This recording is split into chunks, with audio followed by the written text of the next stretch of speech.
સમાચાર ગીર સોમનાથથી મળી રહ્યા છે, જ્યાં ગંભીર બેદરકારી સામે આવી છે। ગીર સોમનાથમાં પાંડેરી ગામે સમાજવાડીમાં ભણવા માટે બાળકો મજબૂર થયા। આચાર્યની કામગીરીથી નારાજ ગ્રામજનોએ આક્રમક વલણ પણ અપનાવ્યું છે। ગીર ગઢડા તાલુકાના પાંડેરી ગામે શિક્ષણ વ્યવસ્થાની ગંભીર બેદરકારી। સરકારી શાળાના આચાર્યની કામગીરીથી નારાજ ગ્રામજનોએ છેલ્લા 3 દિવસથી શાળાનો સંપૂર્ણ બહિષ્કાર કર્યો। વાલીઓ આચાર્યની બદલીની માંગ પર અડીખમ છે અને બાળકોને શાળાને બદલે ગામની સમાજવાડીમાં બેસાડી ભણાવી રહ્યા છે। એટલું જ નહીં, વાલીઓએ સમાજવાડીમાં જ બાળકો માટે મધ્યાહન ભોજનની જેમ જમવાની વ્યવસ્થા પણ કરી આપી।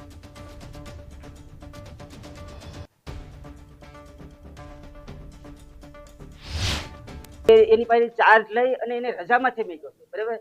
તો અમારે રજા નથી જોઈતી, અમારે એની બદલી જોઈએ છે, બરાબર। એટલે અમે ગામ લોકો થઈ અને અમારા બાળકોની ચિંતા અમે કરતા જ હોઈએ છીએ। અમારા બાળકોનું ભવિષ્ય ન બગડે, અમારા બાળકોનું શિક્ષણ ન બગડે, એટલા માટે થઈ અને અમારા સમાજની વાડીમાં અમારે આખો સમાજ ભેગો થઈ, ગામ આખું ભેગું થઈ અને સમાજની વાડીમાં અમે પાર્ટ ટાઈમ વ્યવસ્થા કરી છે।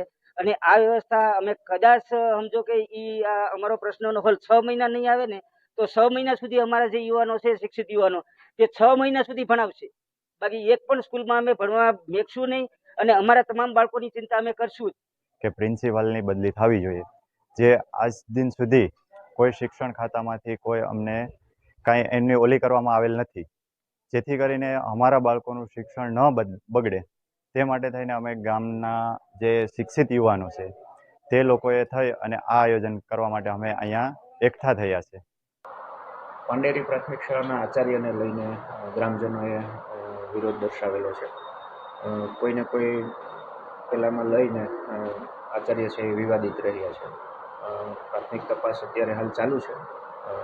જે કોઈ વિગતો ધ્યાને આવશે એ પ્રમાણે અમે જિલ્લામાં વિગતવાર અહેવાલ કરવાના છીએ। હાલ તેમની વિગતો જે ધ્યાને આવી છે એ પ્રમાણે ક્યાંક ને ક્યાંક એવો આચાર્ય તરીકેની કામગીરીમાં નિષ્ફળ રહ્યા છે।